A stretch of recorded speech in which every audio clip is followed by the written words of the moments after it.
Alléluia. Alléluia.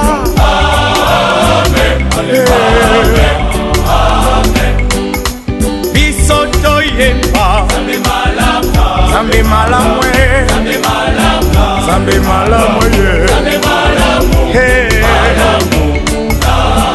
Les bons dieux Oh il est bon Oh les bons dieux Il est bon Zambi wambote Zambi wambote Zambi wambote Zambi mwimpe Zambi mwimpe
Yes, okay. Yes, okay. Yes, okay.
lisolo sepamba sepamba sepamba sungaka batela peko ndima na ngai eyawe kwete ngai na pengwa te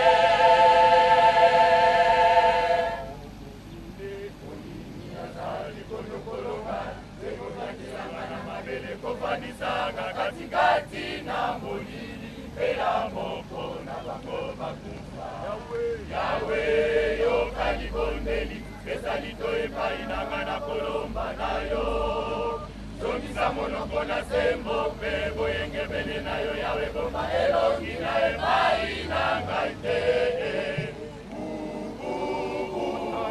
nakokitaka na libulu te yawe na ngai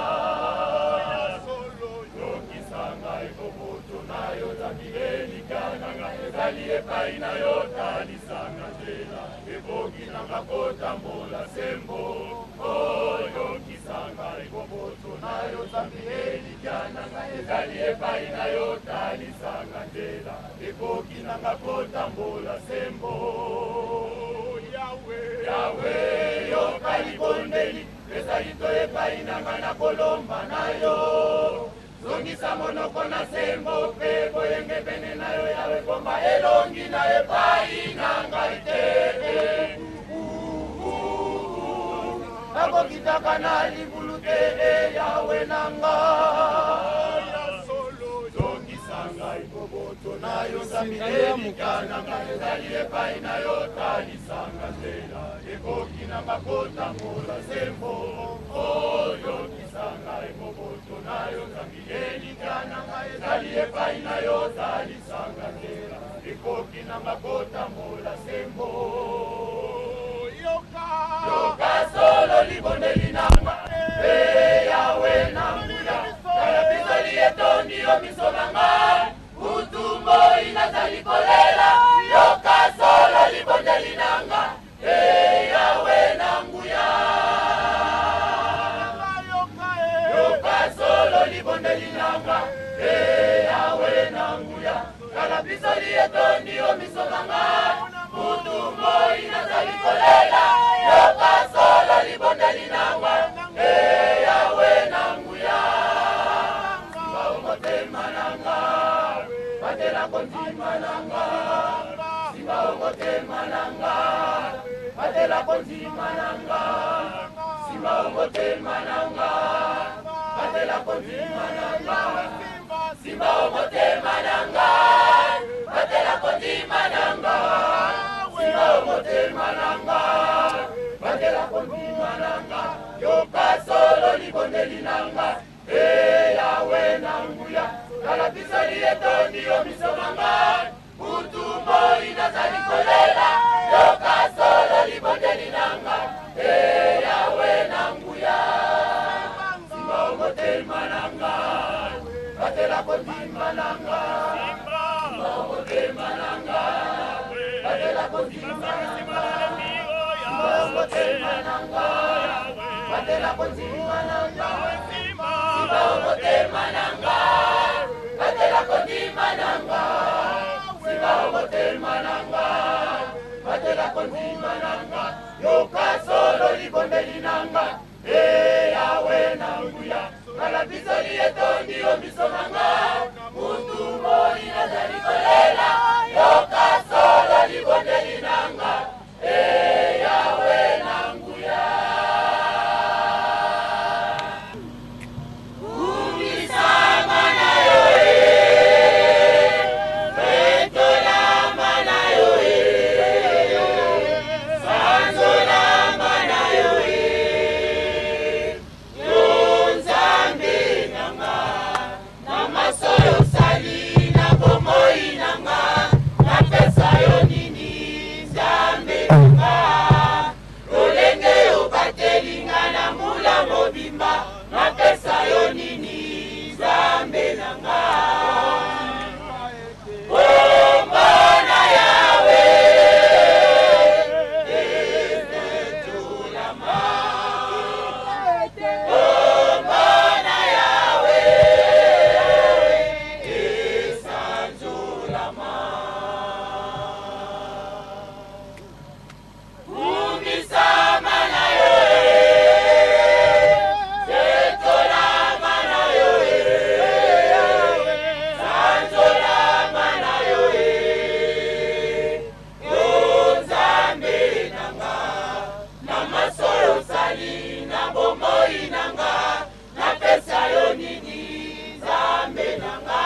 Tikali biso bato katina mokili oyo tobebisi bomoko na lingo. Yawe Nzambe, Yawe Nzambe, nguya na yo tolingana mpe tolimbisana tosangana mpe tozala moko.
na molima ona mosunga biso kototo malingo mana masira kokala mboka na biso elingo na yo esili kobeba sale panzani na nguya na molima ona mosunga biso kototo malingo mana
nakoma minganga nakoma batusu nakoma bakonzi Yesu nango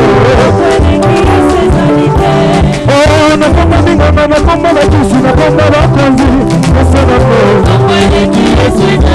oh ya makombo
Kipana mabolongo tokoyoka libondeli epa ya punda na nkolo.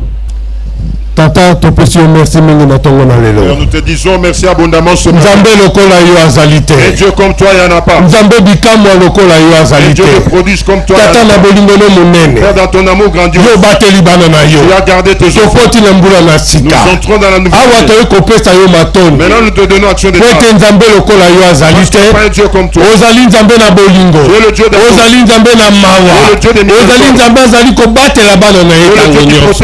Na yango topesi yo merci. Tika oyo nyonso anyati makolone na kati na esika oyo aza na mapamboli abapambolami na kombo na Yesu Kristo koloba kozanga eloko te bulo ekoti na mapamboli na ndako na bango na bana na bango na misala na bango nyonso ya bango epambolami bulo bandi yango na esengo bakosilisa yango na esengo nasengi na kondima.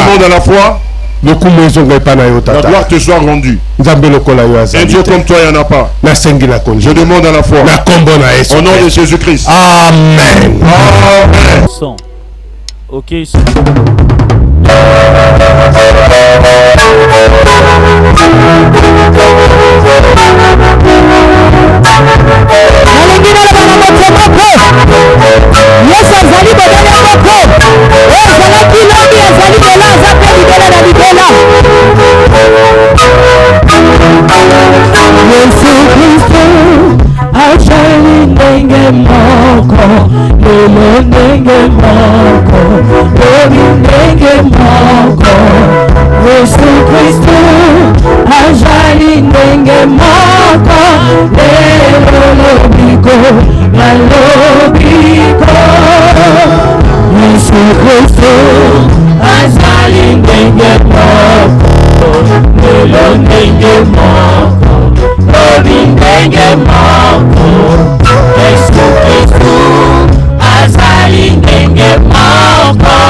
Hallelujah.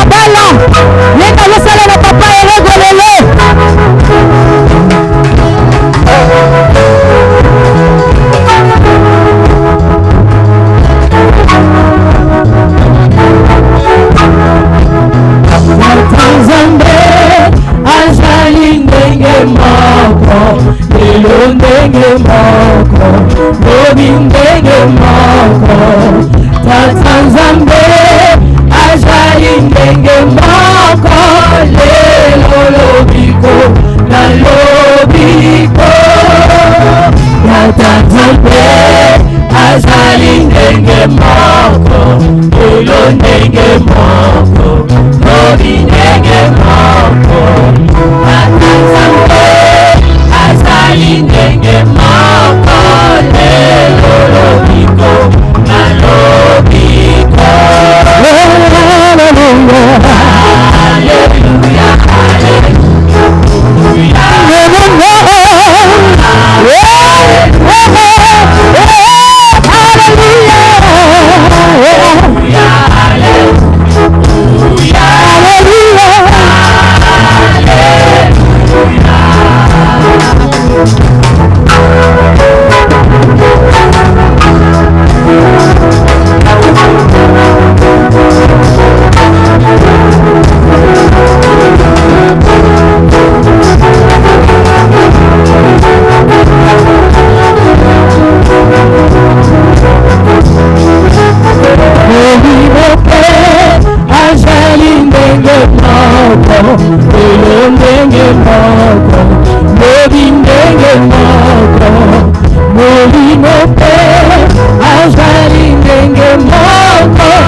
uzima wa milele. Watu wa Mungu wamepata uzima wa milele. Watu wa Mungu wamepata uzima wa milele.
Soki bozoluka moto amona loboko na Nzambe otuna te botala nango na vida Nguya na Nzambe Nguya na Nzambe atombana mosapi makata libele na kanser osala bikamwa libela sikebima kototola kombo na ye Nguya na Nzambe ya Yesu Nguya na Nzambe atombana mosapi namoni Nguya na Nzambe nazali moteto litongo midi pe popo Nguya na Nzambe Nguya na Nzambe atombana mosapi Mabongo. Hallelujah. Oh yes. Aïe.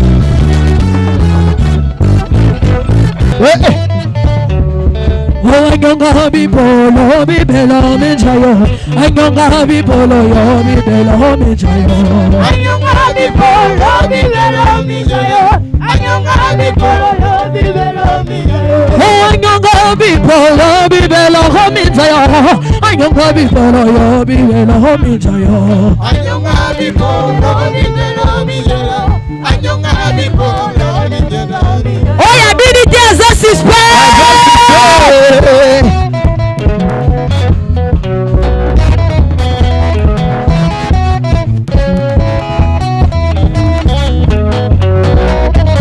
Anyonga bipolo bibelo menjayo Anyonga bipolo bibelo menjayo Anyonga bipolo bibelo menjayo Anyonga bipolo bibelo menjayo Anyonga bipolo bibelo menjayo Anyonga bipolo yo bibelo menjayo Anyonga bipolo bibelo menjayo Anyonga bipolo bibelo menjayo Oh sanarama ni timoni Mungu sanarama ni timoni Mungu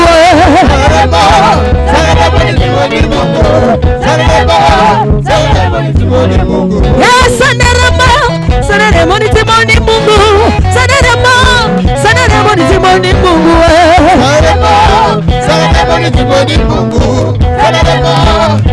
Oh ya sanarama Oh timoni Mungu para Oh ya sanarama Oh timoni Mungu para Oh ya sanarama Oh timoni Mungu para Yesu litani mangala Watata Yesu litani mwangaza Wata Yesu litani mwangaza Watata Yesu litani mwangaza Mololo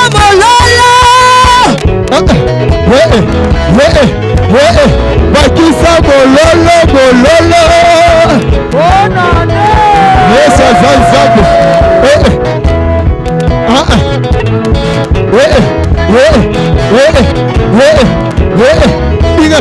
Digal Shangwe na vikelekele mbinguni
Amen. Amen.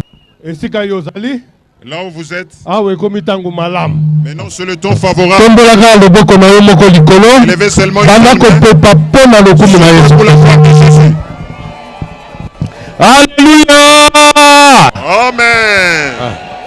Amen. Amen. Aujourd'hui, c'est une journée de joie. Parce que nous tous nous approchons devant notre Dieu. Celui qui nous a tous protégés. Dans plusieurs problèmes. Il faut lui donner les actions de grâce. Là où vous êtes. Nous allons élever nos mains. Il nous a préservés de plusieurs choses. Il nous a gardés. Levez vos mains. Élevez les mains du Alléluia. Amen. Amen. Amen. Amen. Éclairons pour Jésus-Christ. Si vous avez une place, mettez-vous. Aujourd'hui, je vous amène la bonne nouvelle de Jésus-Christ. Je suis venu vous dire, Jésus est le même hier, celui qui n'a pas changé. Comme fils d'homme, il ne change pas, il est le même. Ce Jésus-là est le Dieu de ce Dieu. C'est pourquoi nous le glorifions aujourd'hui. Parce que nous entrons dans la nouvelle année. C'est que nous chantons souvent. Kolo Yesu azali ndenge moko lelo ndenge moko lobi ndenge moko. Kolo Yesu azali ndenge moko lelo lobiko na lobiko. Alléluia. Alléluia. Alléluia. Alléluia. Alléluia. Amen. Amen. Yesu Christ telemi liboso na bino pona kolakisa ye. C'est Jésus pour lequel nous nous tenons devant vous pour vous enseigner. Écoutez bien aimé. Tolekina mbula o esili na ndenge ya mabe na makammabe mingi. L'année passée nous sommes passés dans de mauvaises choses qui étaient nombreuses. Nos vies étaient dans le tourment, dans les problèmes. Il y avait des tristesses, il y avait beaucoup de morts. Il y avait la crainte et la peur. Mais écoutez bien aimé, il nous aime tous. Il nous a protégés. Nous entrons maintenant dans la nouvelle année. Cette année que nous avons pas pu voir. Dans notre force, on ne pouvait pas dire qu'on va entrer. Mais aujourd'hui, nous marchons dans son amour. Il devait être dans la joie aujourd'hui. Il y a de ceux qui sont tombés. Ils n'ont pas la force de marcher. Mais Dieu Vous êtes entré, c'est pas. C'est la grâce de Dieu. Ne jouez pas avec la grâce de Dieu. C'est important de lui dire merci et de le glorifier. Écoutez bien aimé. C'est vraiment bon d'écouter la parole de Dieu et de le glorifier aujourd'hui. Aujourd'hui c'est pas juste aujourd'hui c'est le jour où on doit glorifier Dieu. Souvenez de tous les bienfaits qu'il a fait. Mais vous êtes vivant. Ça a une importance. Ce qu'il veut faire pour vous. Écoutez que je vous rappelle. Dans les anciens temps,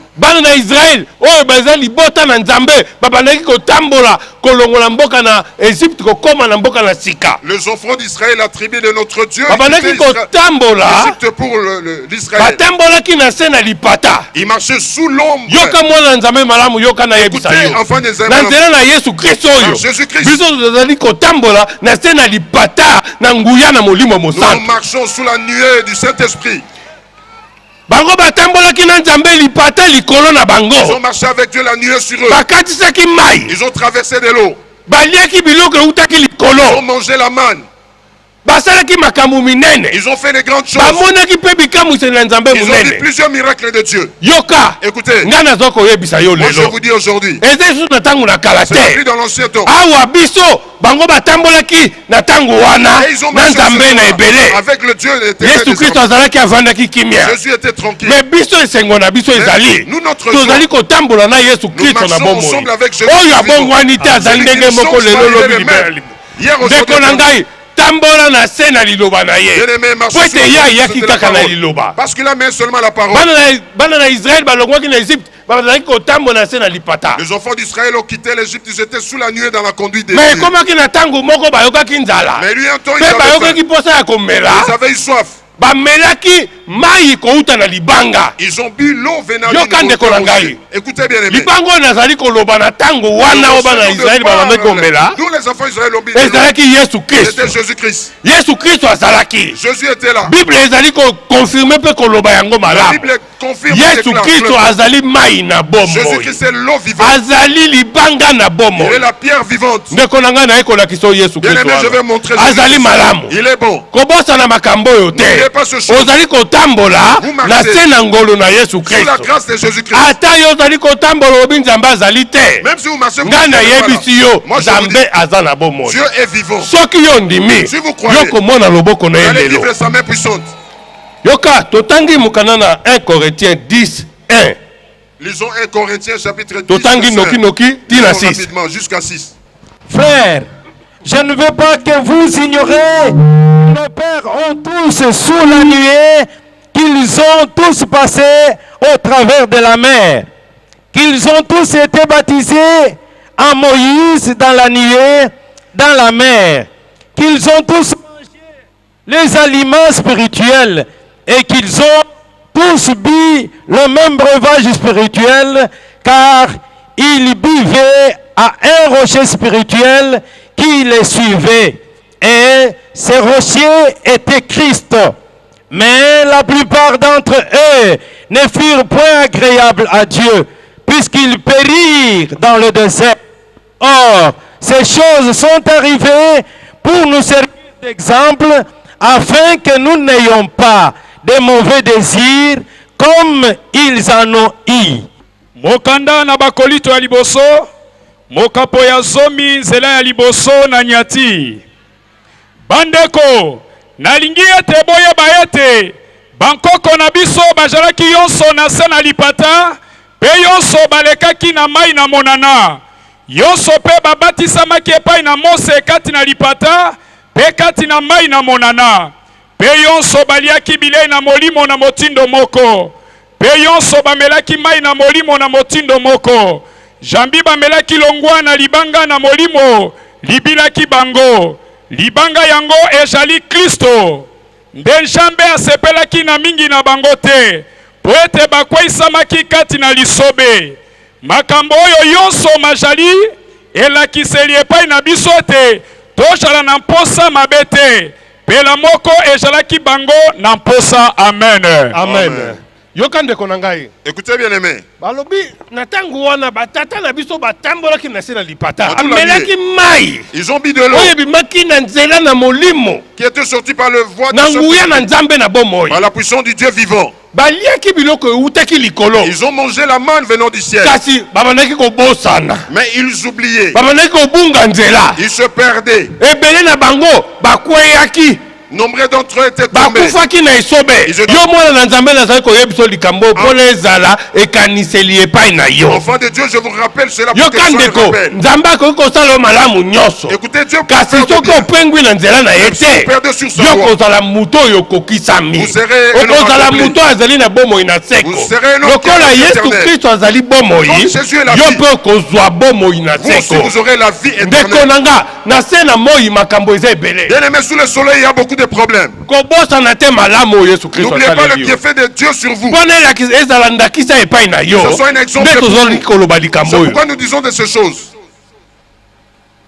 Zala mutu na kotosa. Soyez un homme obéissant. Zala mutu akotambola na se na liloba. Soyez un homme qui marche dans la parole. Yesu Kristo aza na bomoi. Jésus-Christ est vivant. Balobi libango bamelelaki mai. On dit la pierre à la Ezalaki Yesu Kristo. C'était Jésus-Christ. Yoka ndeko na ngai. Écoutez bien. Awa biso tozali kotambola. Ici nous marchons. Toyeba kotambola na se na liloba na Nous allons Nzambe. marcher dans la parole de Tango Dieu. tokoyeba kotambola na se na liloba na Nous allons Nzambe. marcher dans la parole. Tozali kobosa na malamu oyo moko te asaleli Nous n'allons biso. pas oublier ses bienfaits sur nous. Ndeko na ngai yo kobosa na te malamu oyo Yesu Bien Kristo aimé, n'oubliez asaleli. pas le bienfait de Dieu. Oza na sur vous. bomoi. Vous êtes Oza vivant. na kimia. Vous êtes dans la paix. Ata ozangi me oza na kimia. Même si vous manquez, vous avez la Ebele paix. baza na yango me baza na kimia Nombreux, te. non, mais non pas la Mais yo paix. oza na kimia. Mais vous avez la paix. Oyo balobi kimia ebongi na bana na On dit la Nzambe. paix qui convient aux enfants de Ndeko na Dieu. ngai yoka Bien lelo. aimé, écoutez aujourd'hui. Ebongi kotambola Vous devez marcher na kobanga Nzambe. dans la crainte de Dieu. Kobosa na makambo malamu asaleli yo N'oubliez pas te. les bonnes choses qu'il a fait Awa pour vous. tokoti na mbula na tika. Quand nous entrons dans la nouvelle année, Tobosa na malamu asaleli biso n'oublions pas te. les bienfaits qu'il a fait pour nous. Esengo eya mingi te lokola bato na mokili. Que la joie ne vienne pas comme ceux de Moïse. Balie bamelisi mababini. Ils mangent et boivent, Babosani. ils oublient. Mais yo mwana Nzambe kobosa na malamu na Yesu Mais enfant Kristo de Dieu, te. n'oubliez pas les bienfaits Po de ete Dieu. ye azali ndenge moko lelo lobi libela na Parce qu'il est libela. le même hier aujourd'hui Akoki mpe éternellement. kosala yo makambo koleka ndenge asalelaki yo na mbula oyo Faites de eleki ya faire les pasi. choses plus que ce qu'il a fait l'année passée. Akoki kobakisela yo makambo ya malamu na bomoi na yo koleka bambula nyonso oyo eleki na Chose dans nsima. votre vie plus que les années passées. Akozala Nzambe na yo ntango Il sera nyonso. votre Dieu à tout moment. Soki yo kaka ondimi Si ye vous croyez cela, azala Nzambe mpe Il mobikisi soit na yo. votre Seigneur et Sauveur. Yoka ndeko na ngai. Écoutez bien aimé. Kobosa na malamu na Nzambe te. N'oubliez pas les bienfaits de Dieu. Eleki ebele solo. Ils sont nombreux, c'est vrai. Balobi mutu abosanaka. On dit l'homme oublie. Mais yo kobosa na Nzambe Mais vous te. n'oubliez pas. Ezali pamba te. C'est pas en vain. Po ete abateli yo. Parce qu'il vous a Ezali protégé. pamba te apesi yo C'est pas en bomoi. vain qu'il vous a donné la Yo vie. ozali kotambola ozali kopema. Vous marchez, vous Ebongi respirez. okumisa ye. Vous devez le Po glorifier. ete olinga te. Que vous Ye le azali voulez ou non. Nzambe. Il est Dieu. Oyo akobongwana te Celui qui ndenge ne moko change lelo pas. lobi Il libela. est le même hier aujourd'hui éternellement. Yoka ndeko na ngai. Écoutez bien aimé. Tozala bato na bilulalula te. Ne soyons pas des hommes envieux. Bato na kobunga nzela te lokola na tangu wana. Des gens qui ne se perdent pas comme en ce temps-là. Zala mutu na matondi na Soyez moloko na yo un tango homme nyonso. reconnaissant qui rend des actions Zala de mutu na grâce. bolingo. Soyez un homme d'amour. Mbula oyo tokotambola ngo susu na esengo Cet koleka. amour, cette année, nous allons marcher dans la joie. Ebele lelo bazali kobunga nzela likolo na posa ya mike mike. Nombreux aujourd'hui se perdent à cause de leur envie. Awa nga na ekolakisa Yesu Kristo oyo ya mai te, ya mafuta te, ya musoir te, ya ekeko te, ya basinga te, ya Yesu Kristo nazala bomoi nazola Ici, je viens vous montrer Jésus-Christ, pas avec l'onction d'huile, pas avec de l'eau de mouchoir. C'est le Jésus-Christ vivant. oyo aza na bomoi. Celui qui est vivant, Oyo asalaka. celui qui agit, Ye azali awa. il est présent. Okozonga pamba te. Vous n'allez pas rentrer en vain. Okozonga na elembo na Yesu Vous allez Kristo rentrer avec kati na le yo. signe de Jésus-Christ dans votre vie. Yoka ndeko na ngai. Écoutez bien aimé, Yoko banga eloko ne te. craignez pas. Alingi kaka kopesa motema na yo Il veut epai na seulement ye. que puissiez lui donner Po votre ete cœur. azali Nzambe. Parce qu'il est Dieu. Yoka malamu. Écoutez bien, Eza na tina. ça a une Ya grande koyoka importance liloba na Nzambe. d'écouter la parole de Pe ya Dieu kosalela yango. et de la mettre en pratique. Lingala telema. Lingala, Continue 7 tina 11. Nzela ya sambo bozala basambeli na bikeko te pela moko bamosusu na bango lokola ekomami ete bato bafandi kolia mpe komela mpe batelemaki mpo na kobina. Kita. Ekoki ete tosala makambo na pite te pela moko bamosusu na bango basalaki pite pe bakweyaki bato nkoto 23 na mokolo moko. Ekoki te ete tomeka nkolo, pela moko bamosusu bamekaki ye, pe babomamaki na nyoka. Ekoki te ete toyimayima, pela moko bamosusu na bango bayimayimaki, pe babebisami na mobebisi. Makambo oyo eyeli bango lokola makambo oyo eyeli bango lokola bikebiseli ikomami pona kolakisa biso po ete suka na bikeke iyei na biso. Amen. Amen. Amen. Amen. Yokande korangai. Écoutez bien aimé. Balobito za la bisambeli na bikekote. Il dit ne puissions pas adorer les statuettes. Ba mususu bazaka la mayakande nzambe na bango. Il y a de ceux qui ont des chaînettes au cou mais ce ne sont pas des dieux, ce sont les choses faites dans le Moi je vous parle du nom qui dépasse tous les noms. Celui que l'homme ne peut pas donner. Celui que nous n'avons pas choisi. Celui qui nous a choisi. Mais vous choisissez vos statues. Vous adorez ces statues. Bien aimé, sachez que vous serez détruits. Jésus on l'a pas choisi. Celui qui vous a choisi. Bien aimé, n'adorez pas les statuettes. Comme quelques-uns vont tomber parce qu'ils ont mis leur Dieu de statuettes.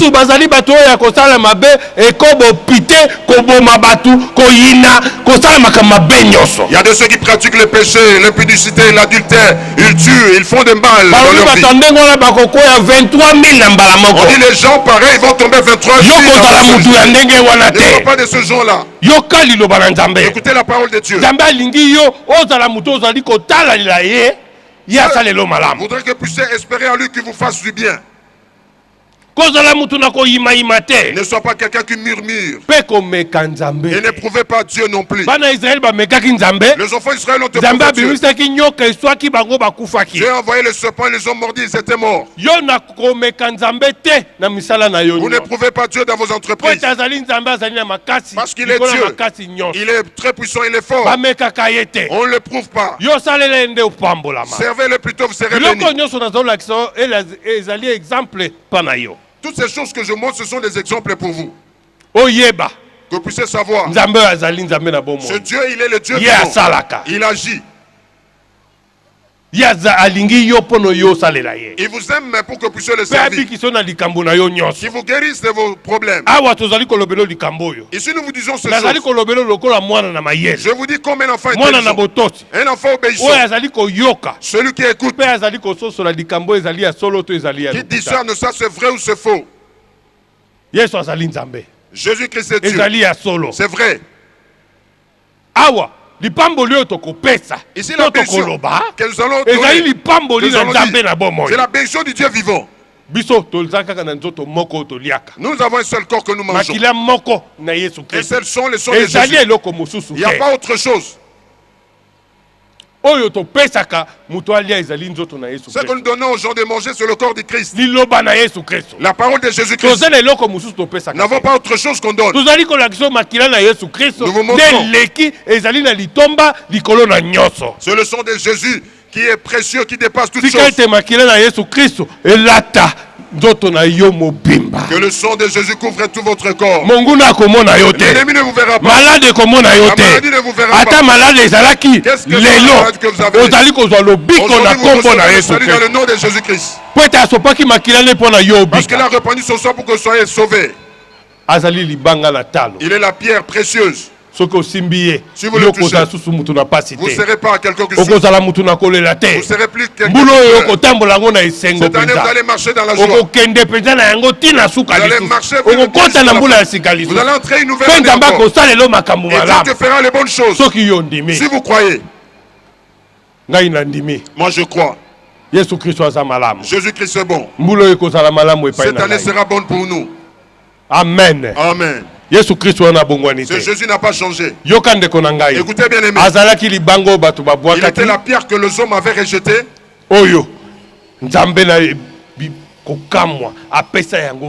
Celui qui est le Dieu l'a valorisé. Il n'a pas donné un autre nom. Seulement dans le nom de Jésus-Christ. Je crois que je me tiens devant vous dans le nom de Jésus. Vous dire. qu'on déclarait. Et déclarer. C'est une année de bénédiction pour vous. Si tu étais lié, tu es délivré dans le nom de Jésus. Si quelque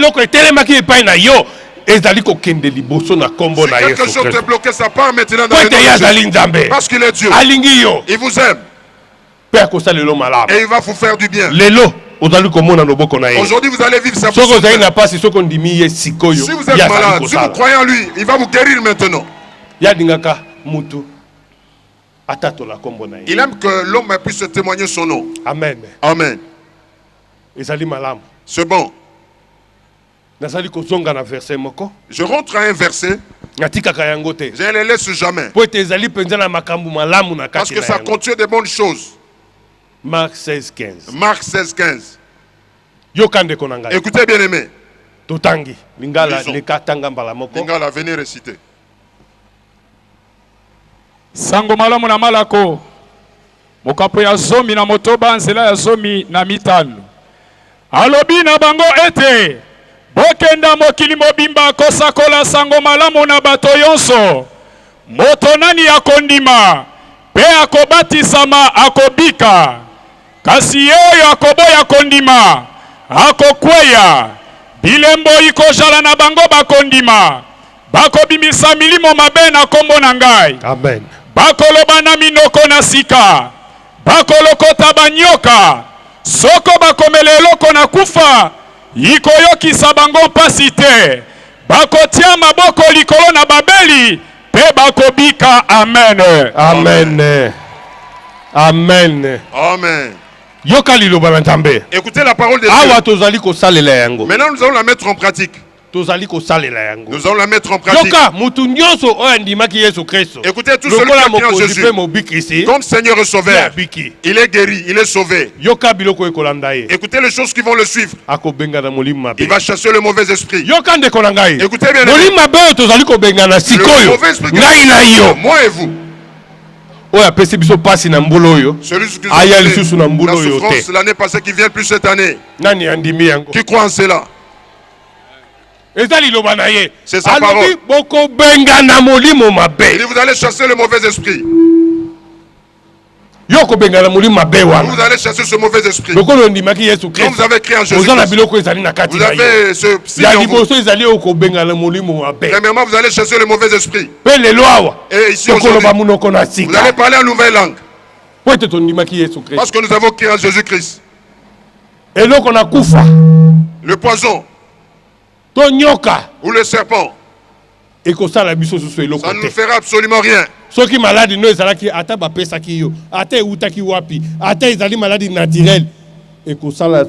la maladie que vous avez, c'est une maladie naturelle, on vous a jeté cela. Vous serez guéri aujourd'hui par la parole de Dieu. Si vous ne serez pas baptisé, vous allez passer devant recevoir Jésus. Ceux-ci vont t'accompagner à partir d'aujourd'hui. Et vous êtes sauvés pour l'éternité. Il dit encore, nous imposerons les mains aux malades. Qui a son problème aujourd'hui? Il acclame Jésus-Christ très fort. Parce que Jésus n'a pas oublié chaque personne. Jésus n'oublie personne. Celui qui est malade, nous allons imposer les mains. Jésus va guérir. Amen. Amen. C'est ça notre exercice. Nous allons faire ces choses. Vous allez chasser le mauvais esprit. Tous les mauvais esprits. Ce qui vous bloque pour ne pas servir Dieu. Vous a donné la souffrance l'année passée. Que son nom ne plus cette année. Ici nous déclarons l'année de paix et de bénédiction. Je vous donne le temps que vous puissiez prier. Que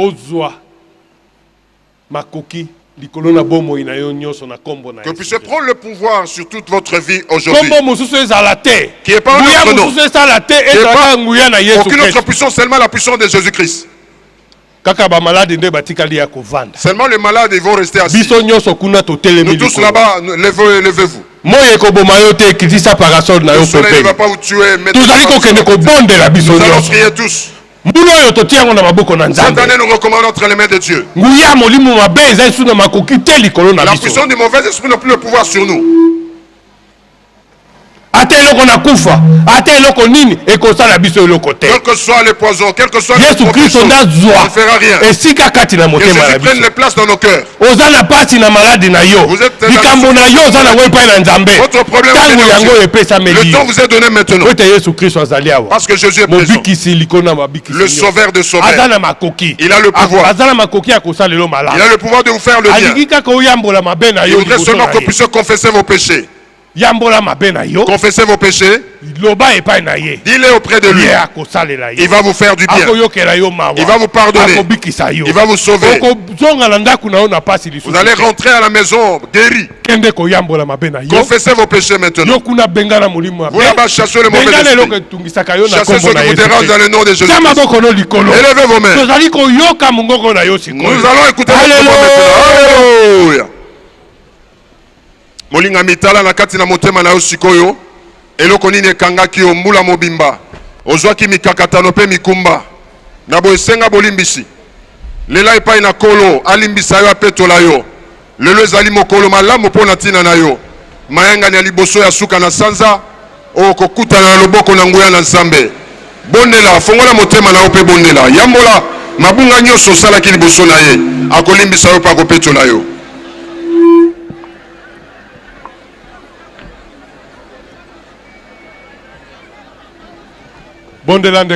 Priez bien-aimé. Ici Jésus vous donne le pouvoir. Il pardonne vos péchés. Il vous donne la paix.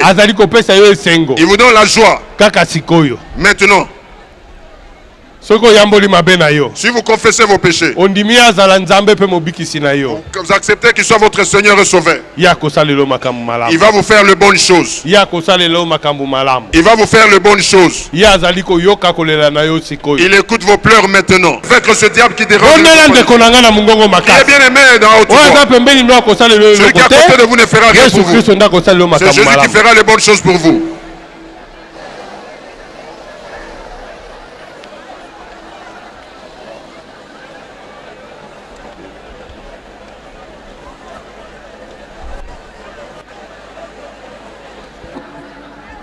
batela kimia sikoyo tozosungana na mabondeli biso tolobi liboso oyo olandi biso na nsima ogangi na mongongo makasi mpe ndimaki makambo oyo ozosenga nzambe azoyoka yango sikoyo tobandi kolo yesu merci kopesa biso liloba na ebandeli ya mbula kolo mbula eleki totambolaki malamu te nakozala kotosa liloba na yo tomemaki bomoi na biso mabe kanisa pasi oyokaki na ekulusu yesu yokela ngai mawa yesu kristo mwana ya dawidi yokela ngai mawa limbisa ngai otangela ngai mabunga lisusu te naboyi masumu satana yokanga malamu naboyi yo na misala na yo nyonso napesi bomoi na ngai epai na yesu milimo mabe nyonso otungisaki ngai na masumu na kombo na yesu kristo bima na bomoi na ngai kolo olimbisa ngai yokela ngai mawa nakozongela lisusu masumu oyo te nakabi bomoi na ngai epai na yo mbula oyo tambusa ngai lokola yo olingi merci mpo na kolimbisa ngai merci mpo na koyokela ngai mawa na kombo na yesu kristo sikoyo simba sika pasi no ezali tenez là où vous avez mal kobanga eloko te ne craignez rien. Vous croyez seulement. Si vous croyez, Jésus va agir. C'est votre foi qui vous sauvera. Tata na yeli boso no na kombo na Yesu. Père, je viens devant toi dans le nom de Jésus. Yo ozali mopeto lami, ozali mopeto lami, ozali mopeto. Toi tu es très saint, infiniment saint. Tata yo ozali nzambe likona banzambe Père, toi nyo. tu es Dieu au-dessus de tous les dieux. Toye na tango yo liboso na Je yo. viens devant toi dans le nom de Jésus. Otika pasi na bana na yo liboso na yo. De tes enfants. Bayamboli na munoko na bango. Ils ont confessé des balobi makambo na bango. Ils ont parlé de leurs problèmes. Batu na bango bayamboli pa. Leurs péchés ont confessé auprès de toi. Yo ozali nzambe na mawa. Toi tu es le Dieu de miséricorde. Yo ozali nzambe na bolingo. Tu es le Dieu d'amour. Tata, Père, bana na yo balobi mabena bango liboso. tes enfants ont dit leurs péchés devant toi. Limbisa bango. Pardonne-le. Peto la bango. Préserve. Sokola bango. Lave-le. Tata, nguya na malade ezali susu liboso na bango. Père, la puissance des maladies n'est plus sur eux. Nguya na Satan ezali susu liboso na bango. La puissance du diable n'est plus sur eux. Yesu Christ yo zui esika kati na mitema la bango. Jésus, tu as la place dans le centre de leur cœur. Yo bikisi bango. Toi tu les as guéris. Tata, mokuna ayoka son. Que le diable soit confus. Bana onyoso bakimi epai na yo. Tes enfants sont revenus auprès de toi. Ils sont venus chercher le salut auprès de toi. Ils sont venus chercher la paix auprès de toi.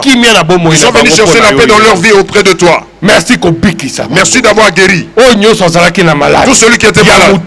De tête, de dos, il y a tension, de tension, il y a makolo, de pied. Tous sont des maladies qu'ils avaient. Ils sont guéris dans le nom de Jésus-Christ. Tata. Oh, Satan a kangi bango na malade. Ce que le diable avait fait dans les maladies. Satan a kangi bango na milima. Ce que le diable avait fait au nom de Jésus-Christ. Le mauvais esprit n'a plus le pouvoir sur eux. Seulement ton nom, Jésus prend des places en eux. Je demande à la foi. Tout ce qu'ils ont demandé est accompli. Je viens encore au devant de toi. Chasser le diable. Avec tout ce mauvais chose. Avec ce mauvais esprit. Auprès de tes enfants. Ils sont traînés dans les lieux arides au nom de Jésus. Ils ont laissé les enfants de Dieu en paix pour le servir. Je demande à la foi. Toi tu as guéri. Tu as donné la joie. Tu as donné la paix. Cette année ils ont entré dans la joie. Il va en sortir aussi dans la joie. Je demande à la foi. Dans le sang de Jésus-Christ. Amen. Amen. Nous tous mettons-nous debout. Oubliez votre maladie. Oubliez votre souffrance. Élevez vos mains. Dis merci à Jésus-Christ. Dis merci de m'avoir guéri. Merci pour la vie que tu m'as donnée. Merci pour cette année, j'ai eu la bénédiction. Élevez les mains et dis merci à Jésus. Alléluia.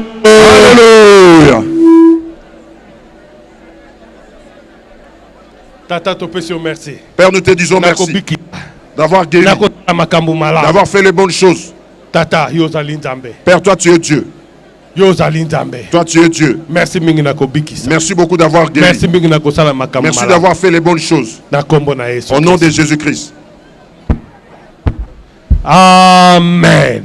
Amen. Amen. Amen. Amen. Amen. Prenez un peu de temps. Éprouvez un peu votre corps. Si vous voyez que Dieu a fait le miracle pour vous passer devant pour témoigner. Maintenant que vous n'êtes pas encore baptisé, ce côté nous avons besoin de vous. Venez. Que vous soyez les premiers à être baptisés. Ne craignez rien. Vous n'êtes pas encore baptisé. Vous qui avez éprouvez votre corps, Jésus n'ayez pas honte, passez devant. Soit passez. Montez pour donner gloire à Dieu. Venez dans le nom de Jésus. Ne craignez rien. Venez. Venez, nous vous attendons. Vous qui n'êtes pas encore baptisés, passez devant. Les amis sont venus témoigner à côté. Éprouvez votre corps. Bougez là où vous avez mal. Maman, Yesu Christ a salé Léonine. Na bandai kotambola malamu te ba yena nga ba ko simba ngai mokongo imeli ntango molaye makolo na mbula boni esali mbula mobimba na ndamu ele matisi ko mata tango nyonso nzambe apikisi ngai na telemi na sembwa no esengo nulisana no mukongo wango otamboli malamu betela Yesu Kristo maboko makasi nzambe apambola mama kombono nani Yesu Kristo asaleli nini Comment la maman Yvette Yesu Kristo asalelinga bikamwa na bana oyoka na sima muto ndile baba mingi eloko mais siko na bondeli nde na osala bwe na komo oyoka muto etikali pepe muto esili pasi mingi sana no muto yango ezali amen betela Yesu Kristo maboko makasi pour Jésus Christ kombo nani Mama Thérèse Mama Thérèse Yesu asaleli olelo nini toka nakumisi nzambe oyo penza papa nasali 5 ans na makolo oyo pasi penza naki otambola na pasi nayaki abenzaka kokanga motema kasi nzambe abikisinga makolo na ngai yango oyo nasali boye osali 5 ans tout en mwa makolo yango moke betela Yesu Kristo maboko nzambe abikisi makolo mama akombo nani Kombo Marie Mama Marie Yesu asaleli nini Mama Marie nabelaka kosokoso nasilisi munganga nasilisi pepe loko ya bakoko na moni shosho moko te po siko na ye lelo mama titi aye na ngai awa tokenda na ndako ya biyano nasambilaka na sango malamu ntango nyonso na ye na ndako ya biyano na ye koyandula nzoto na nga noyoki nde kosokoso wana lokola etiaka na tolo netutufina noyoki yango lisusu te na nga esengo te esili ya kosokoso esili gana neno haleluya amen maladi ekosila mama kombo nani mama meta mama meta Yesu asaleli nini mokolo lelo nayaki na basi nabeli 6 mois obeli 6 mois Yesu asali Yesu lelo na ye na ndako na ye lobiko nalobi maladi nyonso etikala awa rhumatisme ya mikuwa motu pasi mokongo pasi makolo nyonso natiki yango epa na ndako na nzambe esili nyonso lokola rhumatisme esili tambola na lotambola merci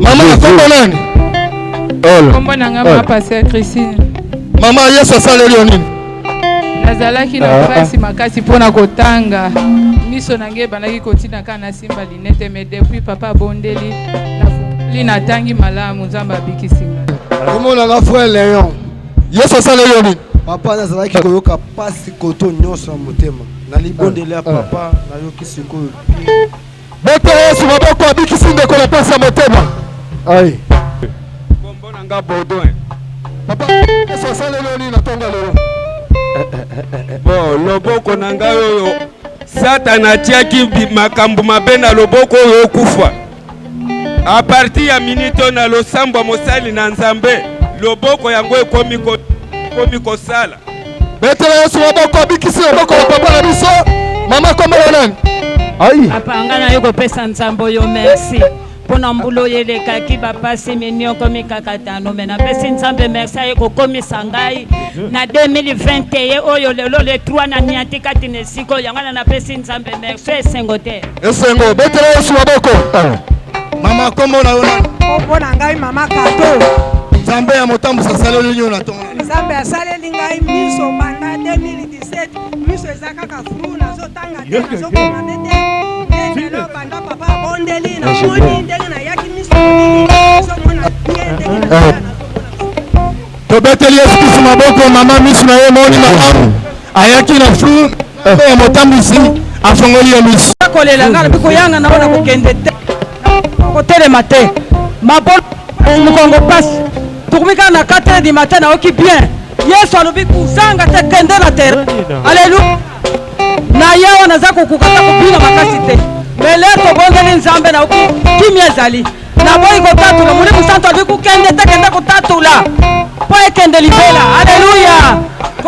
ok mama kombo na yo nani mama Elisa nzambe asaleli yo nini nzambe abikisi ngai makolo na ngai nyonso mibale banda otambola kutu na ngai nazoyoka biete na libongo naosala bote sikoyo abikisi ngai soki nzambe azosala boye esengo te betela Yesu Kristo maboko makasi mpona mama Clémentine nzambe ya papa ereko asaleli yo nini na ntongo na nzambe na papa ereko abikisi ngai epambi nazalai na kosukosu depuis tobana mbai na nga siza tosala kosala mosala te boye te kasi nakula ona nzambe asali ngolo azwi mosala na kotato betela Yesu Kristo maboko makasi kombo na ngai sœur Brunette na ndako mutu pasi ntango tosambeli na yoki bien nzambe asaleli yo nini nabandaki yoka mutu pasi libubu mwezosalanga pasi yango na ye kotatola siku esi principe nzambe asaleli yo nini kamwanaki na maladi apema mpe akosukosu ndeko na biso tibe ayaki na pasi makasi ya inspiration nsima na libondeli na motambusu monene mpona sungi mpe akangoli na kombo na yesu mama kombo nani mama tondo nzambe asaleli yo nzambe abikisi na maladi ya sika azali kopela mai na ntongo moko ata 10 fois banda na ye awa ata mai te bongo so nasimbi kosuwa alobaki kaka na nzambe ye moko abikisanga mpe na ye nzambe abikisi na maladi nzambe abikisi mama matondo na maladi ya diabete tebeteli eskisi maboko makasi yaya komono nani nzambe asaleli yo nzambe abikisi bana beleka maladi ya ndenge kama madamu nyonso nzambe apeselaki mia na ebe na komi na koya topesi nzambe merci po atakangoli mama na biso na maladi na ndeke yaya komono nani amari nzambe asali nzambe asali na grâce ayaki lisisaki ye pasi ezoswa